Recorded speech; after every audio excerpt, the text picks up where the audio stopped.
പൂജ്യരായ സന്യാസി ശ്രേഷ്ഠരെ, ശ്രീമതി സരജകുമാരി ഉൾപ്പെടെയുള്ള വിശിഷ്ട നിങ്ങൾക്കേവർക്കും എൻ്റെ സ്നേഹനിർഭരമായ പ്രണാമം ആദ്യമായി അർപ്പിക്കട്ടെ.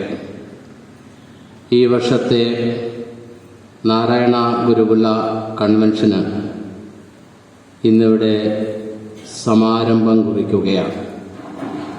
കൺവെൻഷൻ എന്ന് കേൾക്കുമ്പോൾ നമ്മുടെ എല്ലാ മനസ്സുകളിലേക്ക്, ചിന്തകളിലേക്ക് ഓടിയെത്തുന്ന ഒട്ടേറെ കൺവെൻഷനുകൾ നമ്മുടെ മുമ്പിലുണ്ട്.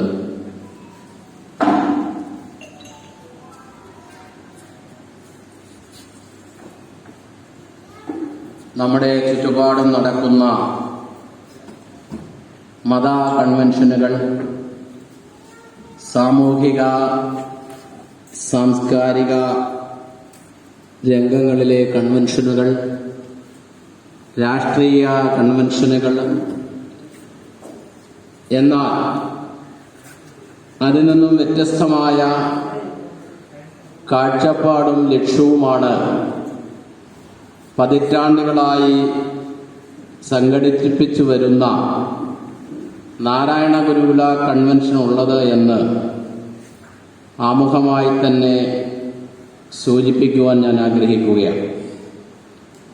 കാരണം ഈ കൺവെൻഷനിൽ ചർച്ചകൾക്ക്, ചിന്തകൾക്ക്, പഠനങ്ങൾക്ക് വിധേയമാക്കുന്നത് ശ്രീനാരായണ ഗുരുദേവന്റെ മഹത്തായ ദർശനമാണ്.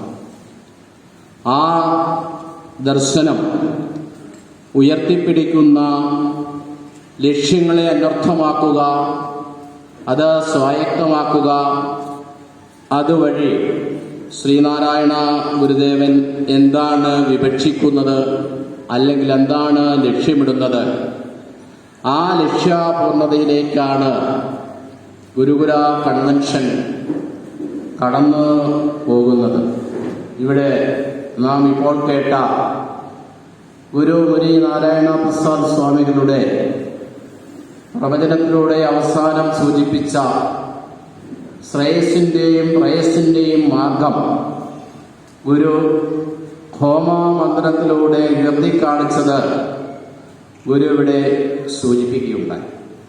ഈ മഹത്വപൂർണമായ മാനവിക ദർശനമാണ് മറ്റു ദാർശനിക ആചാര്യന്മാരിൽ നിന്നും, മറ്റു ദാർശനിക സംഹിതകളിൽ നിന്നും ശ്രീനാരായണ ഗുരുദേവന്റെ ദർശനത്തെ വ്യത്യസ്തമാക്കുന്ന മഹത്വം എന്ന് നമുക്ക് അറിയുവാൻ കഴിയും. ദർശനത്തെയും ദാർശനിക ആചാര്യന്മാരുടെയും അവർ സമൂഹത്തിന് നൽകിയ മഹത്തായ ദർശനത്തെ നാം പരിശോധിക്കുമ്പോൾ ഭൂരിഭാഗം ദർശനവും ദാർശനിക ആചാര്യന്മാരും അവർക്ക് കണ്ടെത്തുവാൻ കഴിഞ്ഞിട്ടുള്ള ദർശനത്തെ സമൂഹത്തിന് സമർപ്പിക്കുകയും ആ ദർശനം ഇവിടുത്തെ ബുദ്ധിജീവികളുടെ ബുദ്ധിവ്യായാമത്തിന് വേണ്ടി മാത്രം വിനിയോഗിക്കപ്പെട്ട സാഹചര്യത്തിലാണ് ശ്രീനാരായണ ഗുരുദേവന്റെ ദർശനം അത് കാലത്തോടൊപ്പവും ലോകത്തോടൊപ്പവും ഗുരു ജീവിച്ചുകൊണ്ട് കാലത്തിൻ്റെയും ലോകത്തിൻ്റെയും മാറ്റത്തിനനുസരിച്ച് ഒരു യഥാർത്ഥ മനുഷ്യനെ സൃഷ്ടിക്കുവാൻ ഉതകുമാറുള്ള അവസ്ഥാവിശേഷം സംജാതമാകണമെന്ന ഒരു വലിയ ലക്ഷ്യം ശ്രീനാരായണ ഗുരുദേവൻ ഉണ്ടായിരുന്നു എന്നുള്ളതാണ്. അതുകൊണ്ട് തന്നെയാണ് ഗുരുവിൻ്റെ ദർശനം, ആ ദർശനത്തെ ഗുരുവിന് ജനകീയവൽക്കരിക്കുവാൻ കഴിഞ്ഞു, അതിനെ പ്രായോഗികവൽക്കരിക്കുവാൻ കഴിഞ്ഞു എന്നുള്ളതാണ്. ഇത്രമാത്രം അദ്വൈത ദർശനത്തെ അല്ലെങ്കിൽ ഏകത്വ ദർശനത്തെ, ഏകത്വ കാഴ്ചപ്പാടിനെ പ്രായോഗിക ജീവിതത്തിൽ കൊണ്ടുവരുവാൻ ഗുരു ശ്രമിച്ചു എന്നുള്ളതാണ് ഗുരുവിൻ്റെ ജീവിത മാഹാത്മ്യവും ദാർശനിക മാഹാത്മ്യവും നമുക്ക് മനസ്സിലാകും.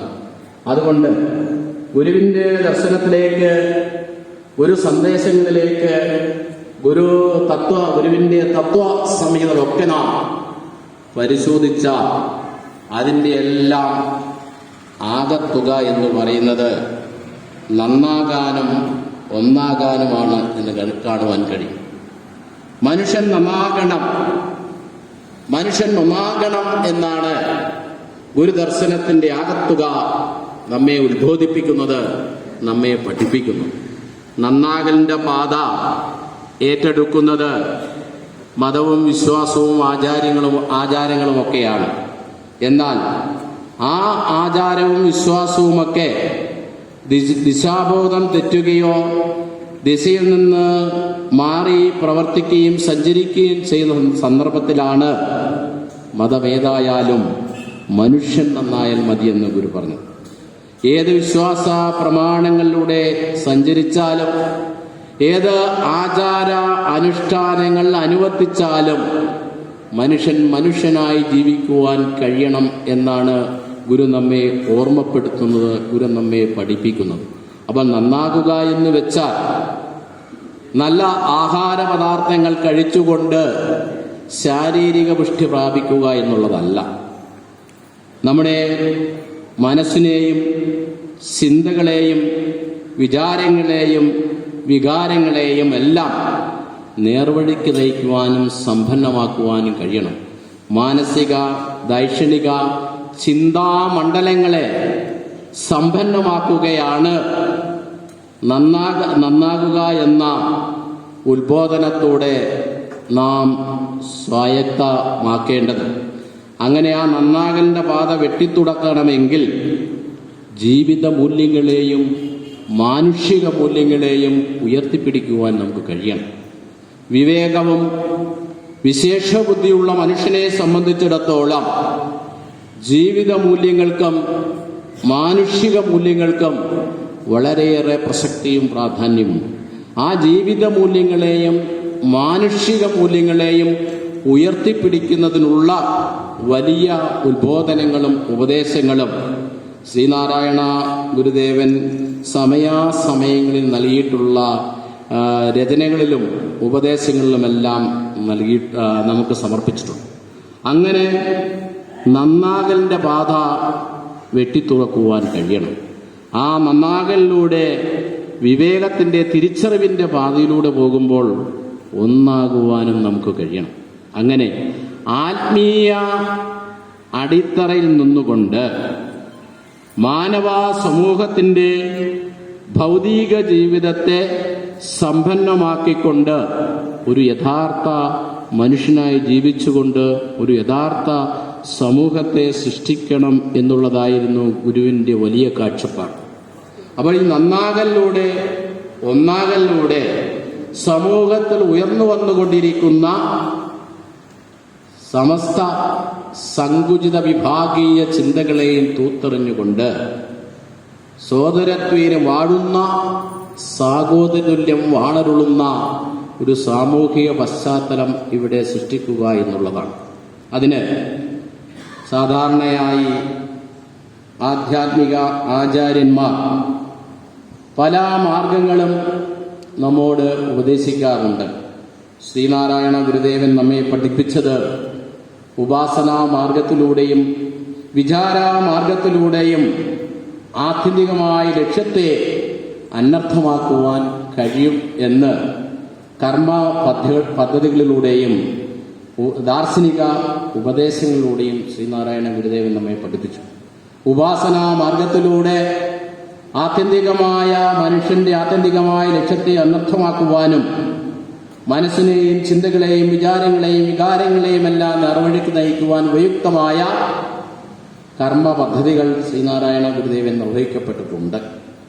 1888 മുതൽ ശ്രീനാരായണ ഗുരുദേവൻ മഹാസമാധിസ്ഥനാകുന്ന 1928 വരെയുള്ള 4 പതിറ്റാണ്ട് കാലത്തെ അല്ലെങ്കിൽ 40 വർഷക്കാലത്തെ ഗുരുവിന്റെ ജീവിതം പരിശോധിക്കുമ്പോൾ മാനവ സമൂഹത്തിന്റെ നവോത്ഥാന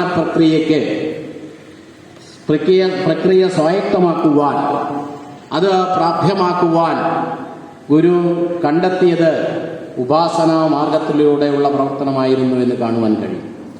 1888 നെയ്യാറിലെ ശങ്കരൻകുഴിയിൽ നിന്ന് മുങ്ങിയെടുത്ത ശിലാവിഗ്രഹം ഗുരുദേവൻ ഗുരുവിന്റെ നെഞ്ചോട് ചേർത്ത് പ്രാർത്ഥിച്ചുകൊണ്ട് അരുവിപ്പുറത്തെ കിഴക്കേ പാറയിൽ കൊണ്ടുവച്ച് പ്രതിഷ്ഠ നിർവഹിച്ചുകൊണ്ടാണ് ഗുരുവിന്റെ കർമ്മകാണ്ഡം ആരംഭിക്കുന്നത്. 1888 മുതൽ 1928 വരെയുള്ള ഗുരുവിന്റെ കർമ്മകാണ്ഡം പരിശോധിക്കുമ്പോൾ കേവലം ക്ഷേത്രങ്ങളെ കേന്ദ്രീകരിച്ചുകൊണ്ട് വിവിധ രൂപത്തിലും ഭാവത്തിലും സങ്കല്പത്തിലുമുള്ള ക്ഷേത്രപ്രതിഷ്ഠ നിർവഹിച്ചുകൊണ്ടുള്ള ഒരു കർമ്മകാണ്ഡമായിരുന്നു ശ്രീനാരായണ ഗുരുദേവന്റെ കർമ്മകാണ്ഡം. ആ കർമ്മകാണ്ഡത്തിലെ അവിസ്മരണീയങ്ങളായ മുഹൂർത്തങ്ങൾ, ആ പ്രതിഷ്ഠാനന്തരം ഗുരു നൽകിയിട്ടുള്ള സന്ദേശങ്ങൾ, പ്രതിഷ്ഠാനന്തരം ഗുരു രചിച്ചിട്ടുള്ള കൃതികളിലൂടെയെല്ലാം നാം കണ്ണോടിക്കുമ്പോൾ ഇവിടെ സാമൂഹ്യപരമായി, സാംസ്കാരികപരമായി, ആധ്യാത്മികപരമായി പിന്തള്ളപ്പെട്ടുപോയ ജനവിഭാഗത്തെ ജീവിതത്തിന്റെ മുഖ്യധാരയിലേക്ക് കൈപിടിച്ചുയർത്തുന്ന കേന്ദ്രങ്ങളായിട്ടായിരുന്നു ഇത്തരത്തിലുള്ള ആരാധനാലയങ്ങളെ ഗുരു കണ്ടിരുന്നത് എന്ന് കാണുവാൻ കഴിയും. 1888 ശിവപ്രതിഷ്ഠയ്ക്ക് ശേഷം ഗുരുദേവൻ ആ പാറപ്പുറത്ത് അന്ന് ലഭ്യമായ പച്ചിലച്ചാറുകൾ കൊണ്ട് ഗുരുവിന്റെ തൃക്കൈകളാൽ എഴുതിവെച്ച സന്ദേശം ഇന്ന് ലോകമെമ്പാടും മുഴങ്ങിക്കേൾക്കുകയാണ്. ആ സന്ദേശത്തിൽ ഗുരു പറഞ്ഞതെന്താണ്? ക്ഷേത്രപ്രതിഷ്ഠാനന്തരം ദൈവത്തെക്കുറിച്ചോ ദേവാലയത്തെക്കുറിച്ചോ പരാമർശിക്കുവാൻ ഗുരുദേവൻ തയ്യാറായില്ല. ദൈവത്തെക്കുറിച്ചോ ദേവാലയത്തെക്കുറിച്ചോ പരാമർശിക്കാതെ ജാതിക്കും മതത്തിനും വർഗത്തിനും വർണ്ണത്തിനുമെല്ലാം അതീതമായി സോദരത്വേന വാഴുന്ന മാതൃകാസ്ഥാനമാമിത് എന്നാണ് പറഞ്ഞത്. ദൈവത്തെക്കുറിച്ചോ ദേവാലയത്തെക്കുറിച്ചോ പറയാതെ മാനവ സമൂഹത്തെക്കുറിച്ച്, മനുഷ്യനെക്കുറിച്ച് പറയാനാണ് ഗുരു തയ്യാറായത്. ആ സന്ദേശത്തിന്റെ ആകത്തുകയാണ് ഗുരുദർശനത്തിലൂടെ ഗുരു അതിനുശേഷം നടന്ന 40 വർഷക്കാലത്തെ പ്രവർത്തനത്തിലൂടെ നമ്മുടെ മുമ്പിൽ വരച്ചു കാണിച്ചത് എന്ന് കാണുവാൻ കഴിയും. അപ്പോൾ ഞാൻ സൂചിപ്പിച്ചത് ഈ 40 വർഷക്കാലത്തെ, 4 പതിറ്റാണ്ടുകാലത്തെ കർമ്മകാണ്ഡത്തിലൂടെ ഇവിടുത്തെ വിശ്വാസ സമൂഹത്തിന്റെ ആധ്യാത്മികപരമായ ഔന്നത്യം മാത്രമായിരുന്നില്ല ഉപാസനാ മാർഗത്തിലൂടെ ശ്രീനാരായണ ഗുരുദേവൻ മുന്നോട്ട് വെച്ചത് എന്ന് സൂചിപ്പിക്കുവാൻ വേണ്ടിയാണ്. ഉപാസനാ മാർഗത്തിലൂടെ വിശ്വാസ സമൂഹത്തിന്റെ ആധ്യാത്മികപരമായ ഔന്നത്യത്തോടൊപ്പം ജീവിതഗന്ധികളായ വിഷയങ്ങളിലേക്ക് കടന്നു ചെല്ലുവാനും, ജീവിതഗന്ധികളായ വിഷയങ്ങളിൽ ഏതെങ്കിലും തരത്തിലുള്ള അശാസ്ത്രീയമായ ധാരണകൾ കടന്നുകൂടിയിട്ടുണ്ടെങ്കിൽ ആ ശാസ്ത്രീയമായ ധാരണകളെ സമൂലം തിരുത്തി ശരിയായ മാർഗദർശനം നൽകുന്ന കേന്ദ്രങ്ങളായി നമ്മുടെ ആരാധനാലയങ്ങൾ, ദേവാലയങ്ങൾ മാറ്റപ്പെടണമെന്ന വലിയ ഒരു സങ്കല്പമാണ് ശ്രീനാരായണ ഗുരുദേവൻ ഉണ്ടായിരുന്നത്. അതുകൊണ്ട് തന്നെയാണ് പൗരാണിക ക്ഷേത്ര സങ്കല്പത്തിൽ നിന്നും വഴിമാറി ചിന്തിച്ചുകൊണ്ട് ക്ഷേത്രത്തിനും ക്ഷേത്ര സങ്കല്പത്തിനും പുതിയ മാനവും രൂപവും നൽകുവാൻ ശ്രീനാരായണ ഗുരുദേവൻ ശ്രമിച്ചത്. ഇത് ഉപാസനാ മാർഗത്തിലൂടെയാണെങ്കിൽ വിചാര മാർഗത്തിലൂടെ ആ ലക്ഷ്യത്തെ അനർത്ഥമാക്കും വിധം 60-ൽ പരം കൃതികളാണ് ശ്രീനാരായണ ഗുരുദേവൻ രചിച്ചത്. മലയാളത്തിലും തമിഴിലും സംസ്കൃതത്തിലുമായി രചിച്ചിട്ടുള്ള കൃതികളിലൂടെ നാം കടന്നു പോകുമ്പോൾ വിചാര മാർഗത്തിലൂടെ ആത്യന്തികമായ ലക്ഷ്യത്തെ അനർത്ഥമാക്കുവാൻ കഴിയും എന്നുള്ളത്. ഈ മാർഗത്തെ അവലംബിച്ചുകൊണ്ടാണ് നാരായണ ഗുരുകുലം പതിറ്റാണ്ടുകളായി പ്രവർത്തിക്കുന്നത് എന്നുള്ളത് വളരെയേറെ ശ്രദ്ധേയമാണ്, അഭിനന്ദനാർഹമാണ് എന്നുകൂടി സൂചിപ്പിക്കുവാൻ ഞാൻ ഈ സന്ദർഭം വിനിയോഗിക്കുകയാണ്.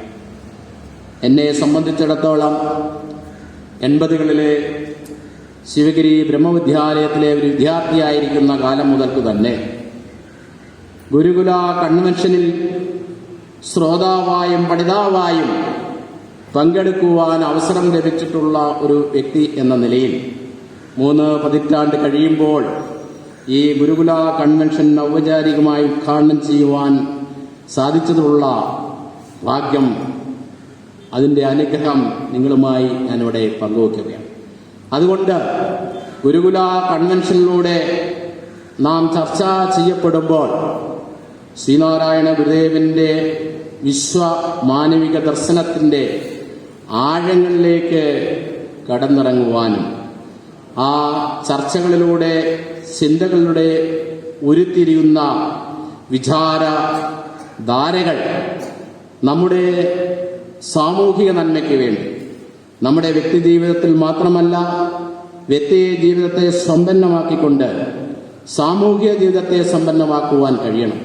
അങ്ങനെ സാമൂഹിക ജീവിതത്തെയും ജീവിതവുമായി ബന്ധപ്പെട്ട എല്ലാ വിഷയങ്ങളിലും സമ്പന്നത നേടി മാതൃകാപരമായ പ്രവർത്തനങ്ങൾ കാഴ്ചവെക്കുവാൻ കഴിയണം.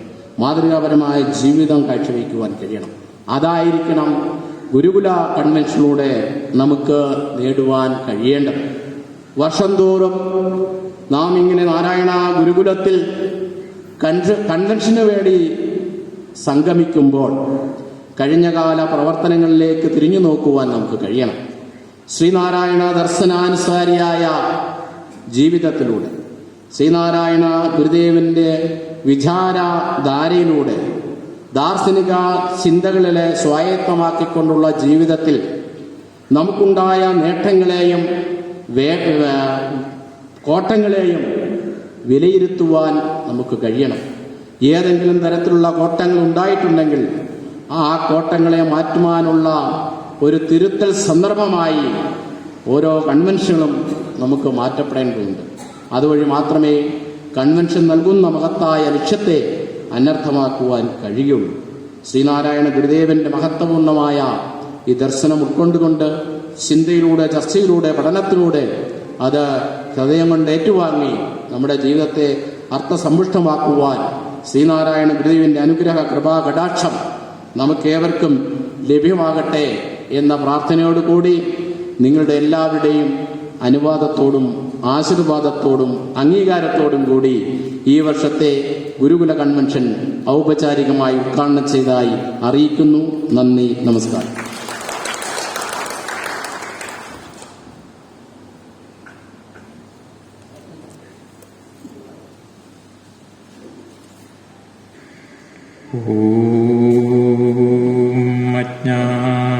അജ്ഞാനതിമിരാന്ധസ്യ ജ്ഞാനാഞ്ജനശീലിതം യേന തസ്മൈ ശ്രീഗുരവേ നമഃ. ജയനാരായണ ഗുരുപ്രിയേ ശിവഗിരീശ്വരീ ശാരദേ ചതുരാസ്യാക്ഷി ശരശ്ചന്ദ്രമരീചിയേ.